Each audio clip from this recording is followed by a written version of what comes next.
Estos muchachos son maestros de ceremonia, ¿ya? Qué bueno verlos. Muy buenos días, hermanos, que el Señor les bendiga.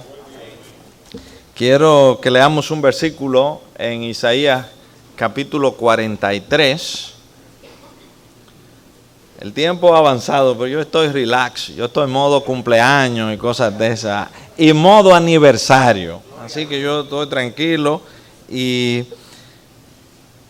quiero leer un versículo en Isaías 43.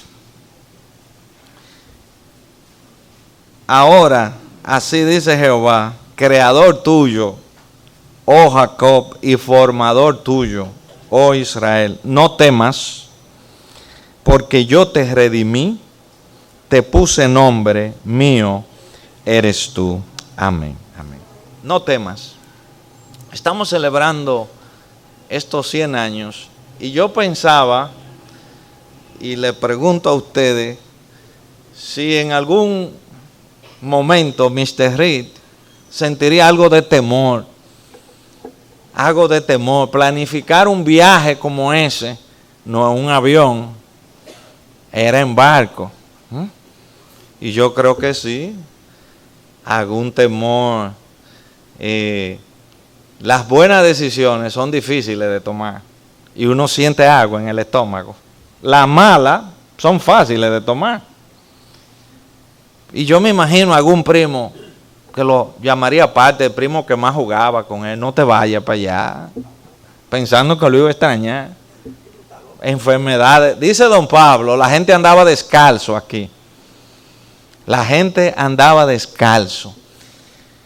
Y yo quiero decirle, para entender un poco más la magnitud, el impacto de esta iglesia en la obra de nuestro país, que conversaba con mi hermano mayor que me visita en este fin de semana, que la importancia que tuvo esta iglesia para la obra misionera en toda la costa norte, donde somos fuertes, los templos bíblicos en la costa norte. Por ejemplo, la iglesia en Río San Juan, que empezó hace 80 años, celebraron unos 77 años, por ahí anda, 77 años en Río San Juan, empezó a reunirse en la playa, en Los Cabos, allá donde empieza... allá le decimos Los Cabos, en el mar, donde una de las primeras personas que creyó fue una señora llamada Julia. Todos le decimos Mamá Julia. Todos crecimos diciéndole, porque ella fue también, entre otras cosas, profesora de escuela dominical. Ahí se empezó a reunir un grupo de hermanos. Y luego se compró ese terreno frente a la laguna Grigri. Y yo recuerdo hace unos años que los hermanos querían legalizar algo con respecto al terreno, y los terrenos están a nombre de esta iglesia, porque desde aquí se financiaba, se aportaba para comprar esos terrenos y para la obra misionera. Para que ustedes vean el impacto que ha tenido, y lo digo porque hay muchas iglesias en la costa norte, a diferencia de, por ejemplo, la línea noroeste, que creo que en Mao hay una iglesia pequeña nuestra, pero para acá, pero en la costa sí hay varias iglesias nuestras. Algo muy importante también desde esta iglesia y la obra misionera fue enviar hermanos, por ejemplo, como Mr. Cochran. Yo recuerdo pequeño, Mr. Cochran visitar la iglesia, y uno miraba a esa gente tan grande y tan blanco, parecían ángeles. Cuando era un niño, no era como ahora que uno ve muchos gringos y muchos turistas para donde quiera, pero en ese entonces, siempre recuerdo, tenía un crecida blanco y tenía un crecida negro. y en mi casa había una habitación exclusiva, un Toyota Cressida, exclusiva para que se quedaran esa gente. Ellos, cuando iban en el viaje misionero. Entonces, por ejemplo, otra cosa muy importante para la obra fue H&F La Voz del Atlántico. Porque mucha gente escuchaba el mensaje. Tío Tato, por ejemplo, Tato Faña, un discípulo de Mr. Cochrane, él de niño, que era el programa radial desde 1930, quizá el más viejo del país, o de lo más viejo, H&F La Voz del Atlántico. Y es un toque de queda, era un toque de queda para muchos hermanos escuchar ese programa transmitido desde aquí los domingos en la noche. Y no hace mucho, me encontré un hermano, pero no hace 2 años, un hermano de cerca de Bejucoalambre, de por ahí, con un cuaderno donde él tiene todos los bosquejos de lo que se predica aquí el domingo en la noche. Él es un fiel oyente del programa que se transmite desde aquí. Y a veces uno no sabe el impacto que eso tiene en la vida de otro. Un cuaderno así, tiene todos los mensajes de nosotros, lo apunta y lo tiene bosquejado. Ese hermano se llama Gerson Hill. Y tiene ese cuaderno. Y me contaba tío Tato, por ejemplo, que él siendo niño oía esos predicadores y él quería predicar. Y uno no sabe el impacto que uno puede tener en la vida de un niño, de un joven. Por eso todo lo que uno hace tiene que hacerlo como para el Señor. Y hacerlo bien, dice Salomón, todo lo que te viniere a la mano para hacer, hazlo según tus fuerzas o con todas tus fuerzas. Porque ya en el Seol no podrá hacer nada, ya ahí acabó nuestra carrera. Es mientras el día dura. Mr. Cochrane, el hermano Cochrane, amó la costa norte. Fue un hermano muy querido. Así como aquí hay un Madre Vieja, de una forma más pequeña, entrando por la Catalina, después de Río San Juan, está Abreu, la Catalina, había la Cabirma, donde se hacían campamentos también, y eso existe ahí. El hermano Nahum Reyes, que su familia es de por ahí, ha sido uno de los hermanos que ha soportado, que ha ayudado, siempre ha contribuido. Yo hace como 5 o 6 años fui ahí a predicar a un campamento de jóvenes, todo un fin de semana a la Cabirma. Por ahí en la Cabirma hay varias iglesias también de nosotros, los templos bíblicos.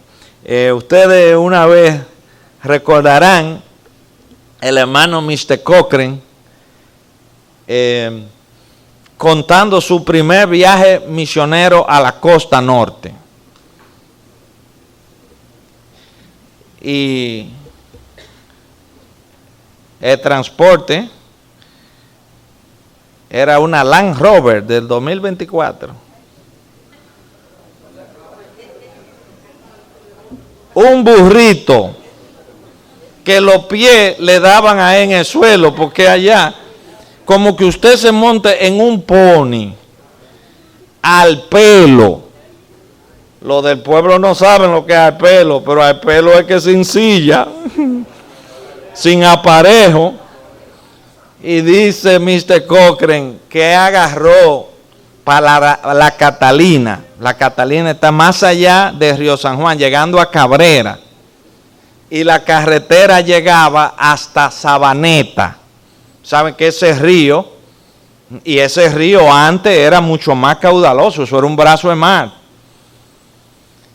Y él, en su burrito, pregunta en Sabaneta, que él iba para la Catalina, falta mucho. Dice, y le dice uno, con el bembito, allí mimito. Dice, 4 horas más tarde, hermano, en un burro para la Catalina. Dice, lo grande fue sanarse porque quedó todo pelado. Es un burro al pelo que usted va el día entero a caballo por la costa.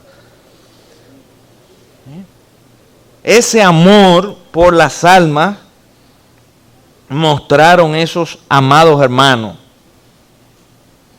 Esos amados hermanos, dejando la comodidad de su país, dejando muchas cosas por amor a las almas, por amor a nosotros y al Evangelio. Al igual que aquí, como dijo Franklin hace unos días, don Pablo Clase,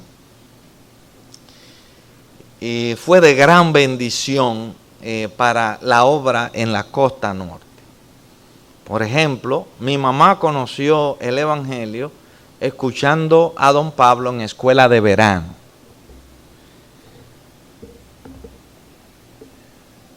Mi madre no era una persona muy dada a elogiar o a alabar o a reconocer. Ella era muy reservada para esas cosas, pero me dijo, nosotros escuchamos a don Pablo, pero cuando joven, o sea, la forma de don Pablo trazar la palabra era impresionante. Y lo sigue siendo, si lo dejan hablar con su memoria. Pero, enviado desde aquí, fue de mucha bendición organizando esas escuelas de verano, en la costa norte. Hay una historia de la hermana Dita Clisante, que una vez invitó a mi abuelo, Tata Suero, a predicar. Había muerto un familiar de ellos y mi abuelo trajo con él a uno de sus discípulos, el hermano Silvestre Rosario. Y mi abuelo puso al hermano Silvestre, y Dita tenía su temperamento, y yo, Tata, ¿qué es lo que tú me has hecho? Porque ya tenía gente en la capital, mucha gente. Estate tranquila, le dijo. Cuando el hermano empezó a predicar, Dita quedó enamorada de su prédica. Entonces hizo diligencia para que el hermano fuera encomendado, el hermano Silvestre. Y hay muchos hermanos que gracias al Señor se dejaron usar, y esa hermana, Dita, influyó mucho para que el hermano Silvestre Rosario, que ha predicado en la costa, tuvo un accidente hace unos años, pero ha vuelto a predicar. Recuerda que lo teníamos antes, cuando un mes tenía 5 domingos, él venía y el hermano prensa. Pero así, ese hermano, con el apoyo de la hermana Dita, fue encomendada. Entonces, ese mismo Señor que estuvo con Mr. Rick, con esos hermanos, está con nosotros hoy. Tenemos que tener esa disponibilidad porque tenemos que hacer trabajo hoy para ver otros 100 años si el Señor no viene. Si el Señor no viene. Porque, queridos hermanos, si bien no todos estamos llamados a ser misioneros a tiempo completo, sí todos debemos ser creyentes a tiempo completo. Sí todos tenemos que ser siervos a tiempo completo. Sí a todos Dios nos ha dado un don y un llamado. A algunos le ha dado un llamado más grande, como a esos hermanos, pero tenemos que cumplir con nuestro llamado. La Biblia dice, y por todos murió, para que los que vivan ya no vivan para sí, sino para aquel que murió y resucitó por ellos. De cuando en cuando nos estamos preguntando, ¿estamos viviendo para el Señor? ¿Cuánto le estamos dando al Señor? Y por todos murió. Para los que vivan, entonces no nos pide que muramos por Él, que vivamos por Él. Para que los que vivan ya no vivan para sí. Dice el verso de Isaías, así dice Jehová, creador tuyo. Usted no es producto de un accidente, ni viene del mono, a usted lo creó Dios. Un caballo, un burro, se hacen pipí ahí en la calle, cualquier cosa, y le da trepito. Pero usted no. Usted siente cierta vergüenza porque tiene una conciencia. El poder discernir, pensar, amar, son parte de las cualidades de Dios en el hombre. La conciencia le dice al hombre que Dios existe. Es como un detector. Nuestro creador. Y otra cosa agrega acá. Formador tuyo. Dios nos creó, nos formó.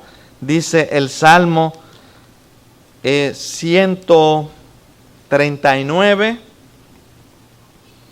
versículo 13 al 16. Dice, porque tú formaste mis entrañas. Tú me hiciste en el vientre de mi madre. Te alabaré porque formidables, maravillosas son tus obras. Estoy maravillado y mi alma lo sabe muy bien. No fue encubierto de ti mi cuerpo, bien que en oculto fui formado y entretejido en lo más profundo de la tierra. Mi embrión vieron tus ojos y en tu libro estaban escritas todas aquellas cosas que fueron luego formadas sin saltar una de ellas. Dios cuidó cada detalle. Soy tu creador, soy tu formador.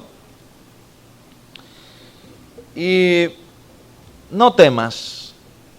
Hay muchas cosas en un mundo incierto que uno pudiera temer al futuro, a lo desconocido. Pero Dios nos dice no temas. Y a los jóvenes les digo que junto al regalo de la vida, a todos, Dios nos dio un don, a veces más de uno, y también Dios nos ha dado facultades para que tú puedas ganarte la vida. A todo mundo Dios le dio algo. Y si se dedica en serio a eso que Dios le dio, puede ser mejor que muchas personas. Miren qué bueno es Dios. No solo te da la vida, no solo te creó, te formó, te hizo como un ser humano único y especial. La diligencia de nosotros es descubrir a tiempo qué fue lo que Dios me dio. Mucha gente falla en esto. Yo le digo a los jóvenes, a mí me gusta hablarle a jóvenes de tercero y cuarto curso antes de que vayan a la universidad. Ahora es quinto y sexto, pero yo sigo con el chip viejo. Que descubran qué fue lo que Dios le dio para que no lleven la armadura de Saúl. ¿Se acuerdan? David fue a enfrentarse a Saúl y lo vistieron y dijo, quíteme esto no es lo mío, nunca lo practiqué. Y la vida es como enfrentarte a Goliat. Es como enfrentarte a Goliat. Es una guerra y hay que pelearla con la mejor arma. Y hay muchos jóvenes que se inscriben en una universidad y hay un 42% que se cambia antes del año, que lo dejan y dicen, esto no era lo mío porque no estaban seguros. A ver, ¿qué fue lo que Dios me dio a mí? ¿Qué fue lo que Dios me dio a mí para yo no llevar la armadura de Saúl? Encontrar mi diseño, ¿qué es lo mío? ¿Qué necesita la sociedad? Hay un montón de cosas que se necesitan y hay un montón de gente en lo mismo. Estamos como más repartidos.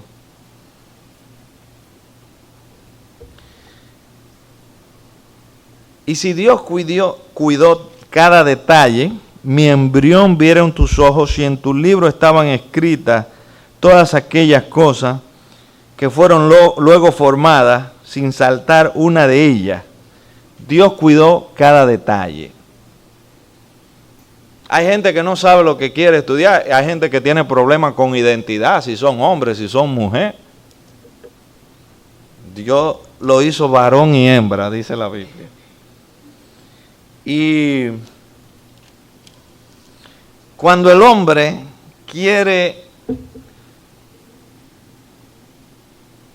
violar lo que Dios dice, lo que causa es mucho más problemas. Yo estaba viendo un individuo que cayó preso en Argentina y cuando está en el juicio dicen, ¿saben qué?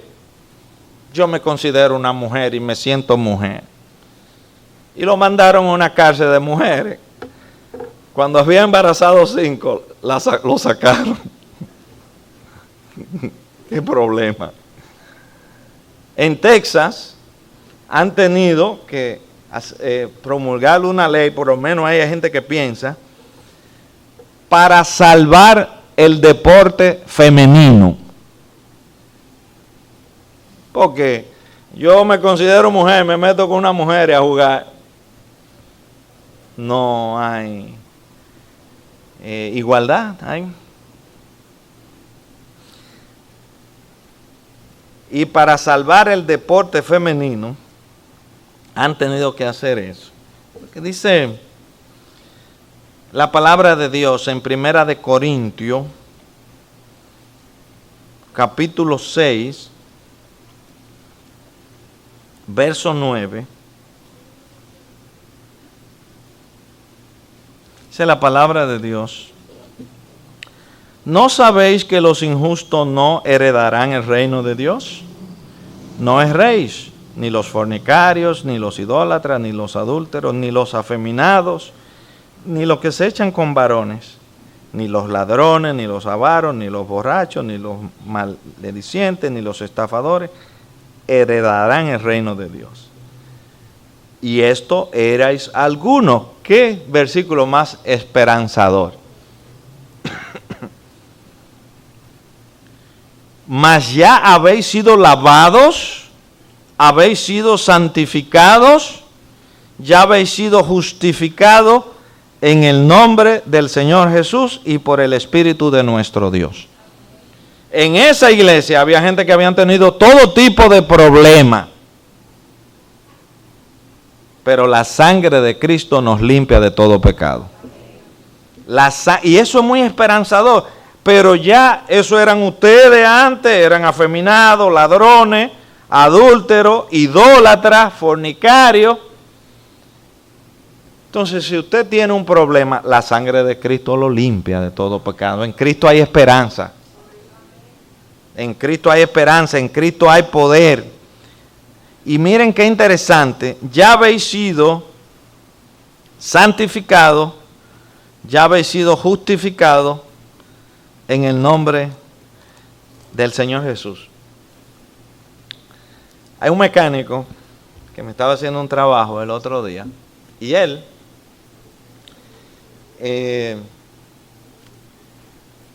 se puso, había un muchacho martillando un hierro y él le dijo, déjame darle yo la terminación. Y eran unos cuantos martillazos que había que darle al maestro.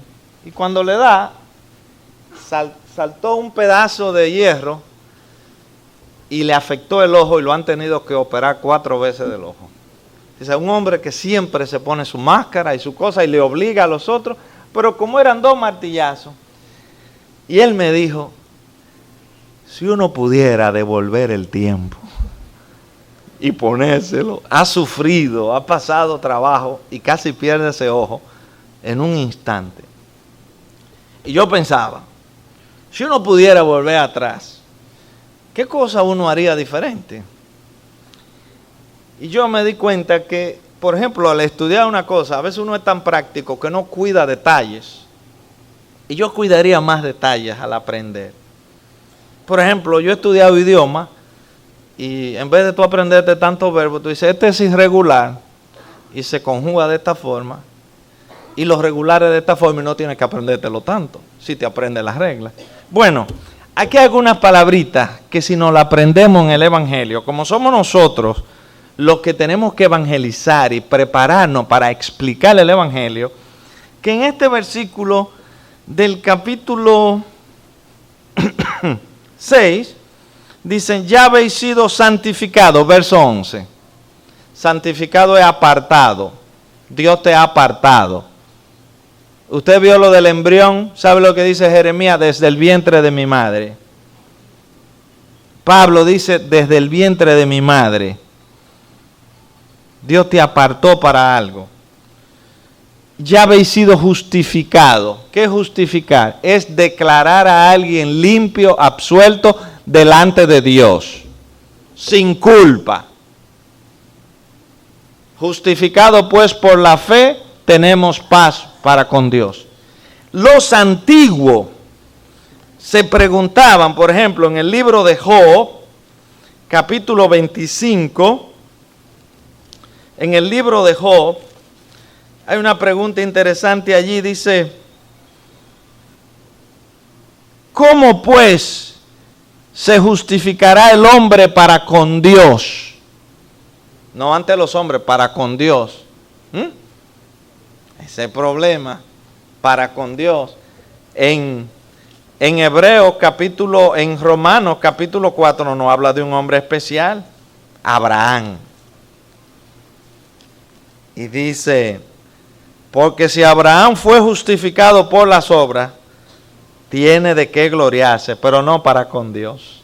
Porque delante de Dios no se justificará ningún ser humano. Solo somos justificados en Cristo, poniendo la fe en Él. Por eso la salvación es por la gracia de Dios. Y si usted entiende, y si usted se aprende lo que es santificado, justificado, y en nuestro verso de Isaías hay un, no temas, porque yo te redimí. Otra palabrita que los cristianos debemos conocer, ¿qué es redimir? Es comprar, es liberar algo o alguien a cambio de un precio de una situación gravosa. Redentor es el que paga el precio. Entonces, nuestro texto de Isaías dice, no temas, porque yo te redimí. ¿Y con qué nos redimieron? Con la sangre de Cristo. Piense un momento en esto, hermano. Dice la palabra, porque fuiste rescatado de vuestra vana manera de vivir, no con cosas corruptibles como oro o plata, sino con la sangre preciosa de Cristo, como de un cordero sin mancha y sin contaminación. No temas, no te preocupes por comida, no vive en una ansiosa inquietud. Si yo di mi hijo por ti, yo recuerdo una anécdota que contó hace muchos años el hermano Wilfrido Payán, de que había un hombre rico que tenía mucho dinero, pero no tenía hijos, y tenía un mayordomo al cual él había ayudado mucho, y el mayordomo tenía 3 hijos. Y un día el mayordomo le dijo, patrón, yo haría cualquier cosa por usted. Usted ha sido un padre, usted me ha ayudado tanto. Y le dijo, pues dame uno de tus hijos que yo no tengo. Ay, le dijo, mire, el mayor es mi primogénito. ¿Cómo? El del medio es lo más apegado a mí. Y el chiquito, ¿cómo le voy a dar? El pequeño. Nadie quiere dar a sus hijos. Y Dios dio su único hijo por nosotros. ¿Cómo no nos dará con él todas las cosas? Entonces uno puede vivir tranquilo. En la vida o en la muerte somos del Señor. Comienza un año, no sabemos. Pero lo único que podemos saber es que el Señor estará con nosotros. Eso podemos estar seguros. Job decía, yo sé que mi Redentor vive. Hay muchas cosas que yo no sé. Yo no sé por qué estoy siendo probado de una manera tan especial. No sé. Hay muchas cosas que yo no sé. Pero ¿saben qué, hermanos? Si nos concentramos en la que sabemos, nos va a ir mejor. Séneca decía, sabemos una gota, ignoramos un océano. Pero con lo que sabemos y podemos seguir aprendiendo de la palabra, porque tenemos que conocer la palabra para confiar en el Señor. La Biblia dice, Salmo 9, versículo 10, en ti confiarán los que conocen tu nombre. Entonces, Hay una razón tremenda. No temas porque yo te redimí. Yo pagué un alto precio por ti. Tú eres un especial tesoro para mí. Yo hice una inversión grande en ti. Di a mi hijo por ti. Y eso debe ser muy confortante para cada uno de nosotros. Esa es la razón por no temer. Yo te redimí, yo te compré. No podía liberarnos cualquiera. No podía ser cualquiera. Tenía que ser uno que ningún mal hizo, que no conoció pecado, que no cometió pecado. Por eso en ningún otro hay salvación. Entre otras cosas, en ningún otro hay salvación. No hay otro nombre debajo del cielo, porque no hay más nadie que haya puesto su vida como una ofrenda sin defecto, sin mancha, sin contaminación por nosotros. Y el hombre no debe inventarse un camino a Dios. Termina el versículo: te puse nombre. El Señor nos conoce desde el embrión. Mi embrión vieron tus ojos. Mío eres tú. Qué consuelo debe darnos saber que somos del Señor. No somos de un dictador, ni de un mal líder. Somos del Señor, que nos ha amado con un amor eterno y un amor sacrificial. Mío eres tú. Nada nos separará del amor de Dios. Ni tribulación, ni hambre, ni persecución, ni pestilencia. Nada nos podrá separar del amor del Señor. Mis ovejas oyen mi voz y yo las conozco y me siguen. Y yo les doy vida eterna. Y no perecerán jamás, ni nadie las arrebatará de mis manos. Y como si esto fuera poco, el Señor agrega: mi Padre que me las dio, mayor que todo es. Y nadie las puede arrebatar de la mano de mi Padre. Si hay un amigo entre nosotros que aún no tiene esa seguridad, usted la puede tener y vivir sin temor de saber de que el Señor los redime. Él pagó un precio, un alto precio. Él dio su vida para que usted sea de Él, para adoptarlo a la familia celestial. Pero usted tiene que venir a Él. Que el Señor les bendiga, queridos hermanos.